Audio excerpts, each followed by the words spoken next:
Vladimir Putin की गाड़ी पर हमला यानी धमाका हुआ अगले टायर पर।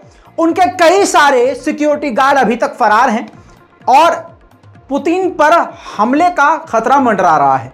ठीक एक दिन बाद यूक्रेन के प्रेसिडेंट की गाड़ी से दूसरी गाड़ी टकरा गई। इसको हमला मानिए या एक्सीडेंट, कुछ समझ में नहीं आ रहा है। सलाम नमस्ते सत श्री अकाल, मैं हूं रजा और आप देख रहे हैं रजाग्राफी का वॉर अपडेट। मामला इतना गंभीर होता जा रहा है कि दोनों देशों के प्रेसिडेंट पर आफत आ रही है और जान का खतरा मंडरा रहा है। बड़ी बात यह कि एक दिन पहले पुतिन पर हमला हुआ और अगले दिन जो सरप्राइज विजिट पर कई जगह ज़ेलेंस्की यानी यूक्रेन के प्रेसिडेंट पहुंचे थे, वहां से वापस लौटते हुए ज़ेलेंस्की की गाड़ी सामने से आती हुई गाड़ी से टकरा गई। जांच पड़ताल अभी भी जारी है, लेकिन यूक्रेन की मीडिया की तरफ से इसको एक्सीडेंट बताया जा रहा है।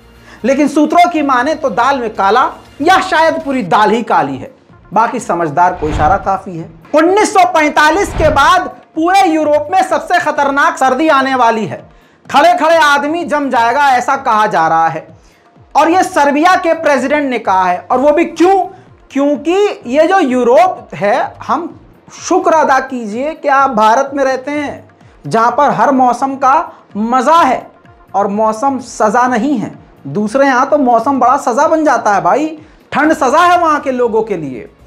आपको बता दूं कि अब गैस और तेल एक्सपोर्ट ना करने की वजह से रशिया के अब बिजली नहीं आएगी यूरोप में, बिजली की कटौतियां होंगी, कोयला नहीं होगा तो वो आग भी नहीं जला सकते, हाथ भी नहीं ताप सकते, जिसे हिंदी में कहते हैं आग तापना, हाथ सेकना, सर्दियों का इंतजाम। तो सर्बिया ने कहा है कि इन सब चीज़ों की न होने की वजह से इतिहास में अब सबसे खतरनाक सर्दी पूरे यूरोप में आएगी। वजह रूस से पंगा।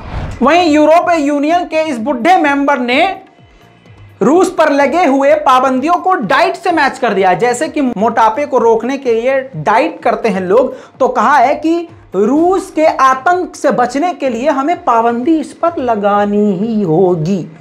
खबर लंबी है लेकिन शॉर्ट में बता दिया आपको। वहीं इज्यूम की अब पहली वो तस्वीर सामने आई है जो रूस से आजाद करवा लिया गया है, लेकिन रूस ने जाते जाते उस इज्यूम के इलाके का हाल क्या कर दिया है आपकी स्क्रीन पर दिखा रहा हूं।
इन सबके बाद आपको बता दूं, रूस ने अमेरिका को धमकी देते हुए कहा है कि अगर लॉन्ग रेंज मिसाइल जो कि यूक्रेन ने अमेरिका से मांगी है, अगर लॉन्ग रेंज मिसाइल अगर यूक्रेन को अमेरिका ने दे दी तो अमेरिका रेड लाइन क्रॉस कर देगा और उसके बाद जो हम करेंगे उसका जिम्मेदार खुद अमेरिका होगा। ये देखिए, हम यहां ईरान की इज्जत बचाते हैं, ईरान खुद ही नंगा हो जाता है हर जगह। देखिए, ईरान के ड्रोन ताकतवर माने जाते हैं। ईरान का ड्रोन रूस में फेल हुआ, मैंने आपको बताया। कई लोगों को, ईरान से मोहब्बत रखने वाले लोगों के सीने पे सांप लौट गया। रजा भाई आपने कैसे, पता नहीं क्या दिक्कत है यार ईरान के खिलाफ। चार बात मैं बिल्कुल सच्ची सबूत के साथ बोल देता हूँ, लोग मुझे ईमेल करके गालियां बकना शुरू कर देते हैं। लेकिन फर्क नहीं पड़ता। अब जो बताने वाला हूं वो और मजेदार सबूत है। आपकी स्क्रीन पर ये देखिए, ईरान का ड्रोन रूस से उड़ा और रूस में ही गिर गया। कुछ टेक्निकल दिक्कत आई, ससुरा वहीं फट गया। इतना ही नहीं दोस्तों, आप ये भी जान लीजिए कि रूस के ही सैनिक 6 बुरी तरह से घायल हो गए। मुझे लग रहा है कि ईरान ने नकली ड्रोन भेज दिया है, सस्ता ड्रोन। क्योंकि खुद जो इस्तेमाल करता है वो खतरनाक होते हैं, जो दूसरे को दे रहा है वो नकली दे रहा है। अरे भाई ये क्या कर रहा है ईरान। वहीं एक रिपोर्ट के अनुसार आपको बता रहा हूं, अमेरिका और यूरोपीय यूनियन तुर्की पर प्रेशर बना रहे हैं कि किसी भी तरह से रशिया पर पाबंदी लगाओ। अब तुर्की फंसा हुआ है, अगर वो पाबंदी लगाएगा तो तुर्की पहले ही बोल चुका है कि अमेरिका F-16 विमान नहीं देगा तो हम रूस से उसके फाइटर जेट लेंगे। अगर रूस पर पाबंदी लगा देगा तुर्की तो तुर्की से खुद रूस भी नाराज हो जाएगा। तो धर्म संकट में इस वक्त तो तुर्की फंसा हुआ है भाई साहब। वहीं देख लीजिए, जंग के लिए उतावला स्विट्जरलैंड भी है। स्विट्जरलैंड अमेरिका से F-35 विमान लेना चाह रहा था, जिसको स्विट्जरलैंड की पार्लियामेंट में अप्रूवल दे दिया है। किसी भी देश को किसी देश से हथियार खरीदना होता है तो अपने ही देश की पार्लियामेंट से अप्रूवल चाहिए होता है, मिल गया है स्विट्जरलैंड को।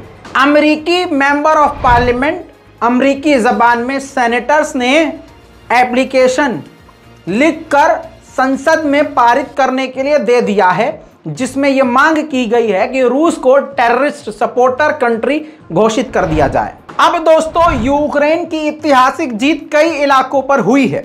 रूस पर किस तरह से हावी पड़ा है यूक्रेन और किस तरह से घुसकर अपने इलाकों को हासिल किया है यूक्रेन के सैनिकों ने, वो भी देखिए। चाहे दुश्मन मानिए आप यूक्रेन को, लेकिन उसकी वीरता तो दिखाना बनता है ना भाई, नाइंसाफी नहीं होनी चाहिए। देखिए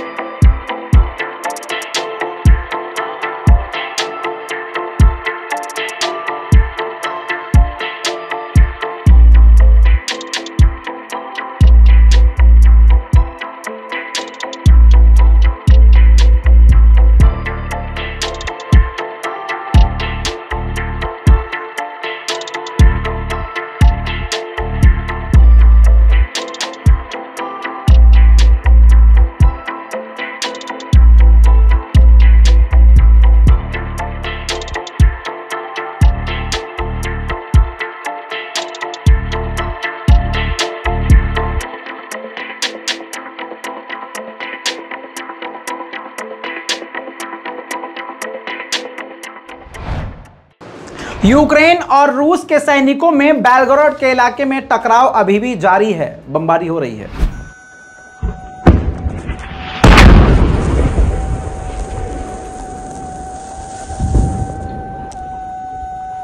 Шпарят, суки.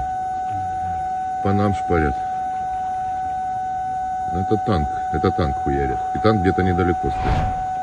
रूस अभी जहां जहां मौजूद है वहां पर भी यूक्रेन ड्रोन हमले कर रहा है, देख लीजिए।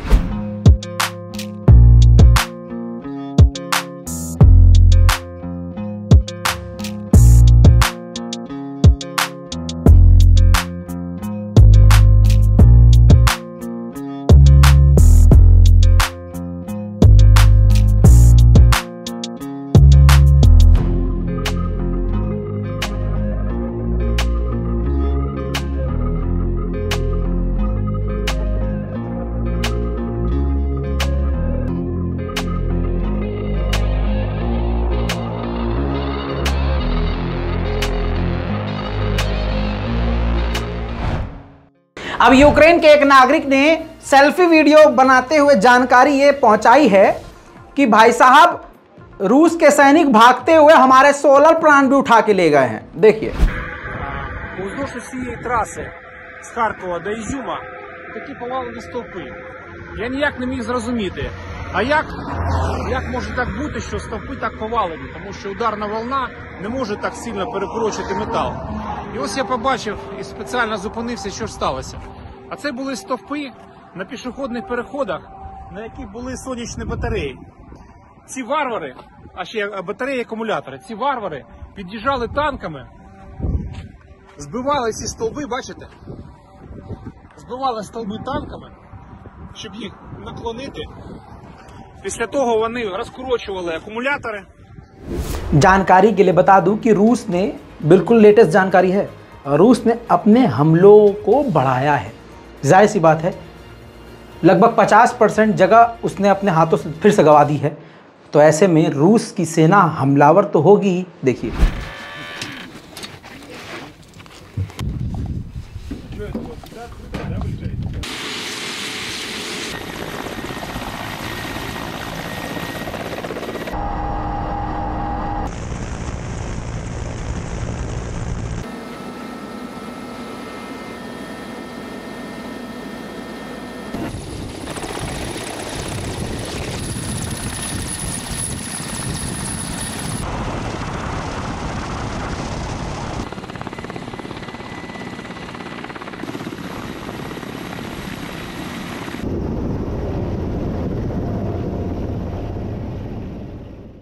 выполняем задачи по обеспечению огневого сопровождения вертолетных вертолетов в воздухе.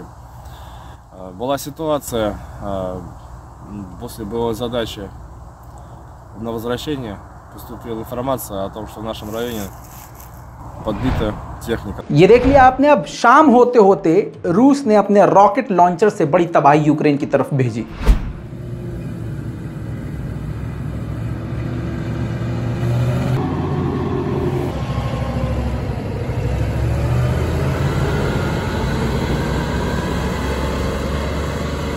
Четвертому 56-33 навести бусоль.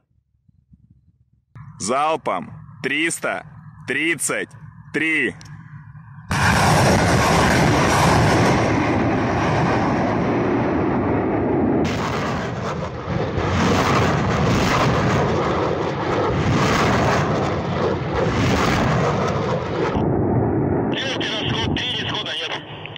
Обоим, да.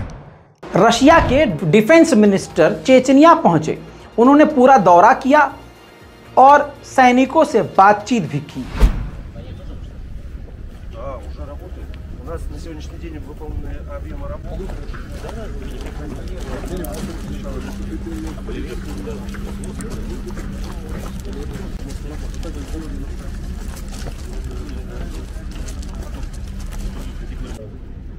По газоснабжению предусмотрен киловатт. Здесь с Чинэнерго отработан договор технологического присоединения. Цена договора 139 миллионов. Вот. Предусматривает реконструкцию ПС «Самашки», замена двух трансформаторов. दोस्तों वॉर अपडेट में अभी तक के लिए इतना ही। पूरी जानकारी आपको कैसी लगी नीचे कमेंट कीजिएगा। चैनल को सब्सक्राइब कर लीजिए ताकि आपको सारी, देखिए आस्तीन भी बंद नहीं कर पा रहे हैं, इतना टाइम नहीं है काम कर रहे हैं लगातार आपके लिए। और आप सोच रहे हैं इतना आसान होता है काम करना, देखिए आपके लिए कर रहे हैं। प्लीज़ थोड़ा सपोर्ट कीजिए, वीडियो को लाइक कीजिए, शेयर कीजिए, कमेंट कीजिए। जय हिंद।